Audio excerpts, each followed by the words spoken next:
Министерството за животна средина и Асоциацијата за управување со посебни текови на отпад при Стопанска комора се договорија заеднички да настапуваат и ги решаваат проблемите.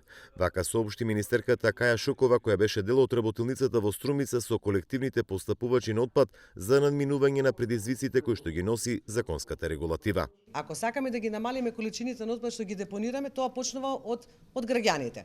Да почнат да го селектираат отпадот, да го ставаат во кантите во контейнерите кои што веќе ги имаат поставено колективните постапувачи. Сега и министерството оваа година ќе набави исто. За тоа сме денеска тука, да се договориме што треба да прави министерството, што треба да прават колективните постапувачи.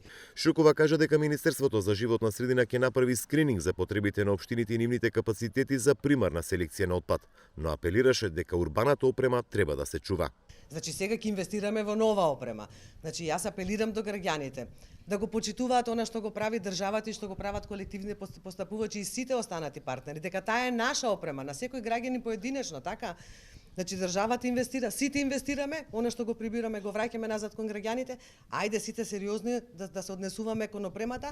Од асоциацијата соопшти дека за нив приоритет е да се има регистар и систем на колективни постапувачи со отпад. Првин е внесување во системот на сите компании, во системот на колективно постапување. Вториот чекор е неформалниот сектор кој што треба да влезе системски во системот за колективно постапување, а понатака сите други чинители кои што ја регулираат оваа област. На работилницата во Струмица беа разменети искуства со кои се соочуваат засегнатите страни во однос на законите од областа на управувањето со отпадот и проширената одговорност на производителот.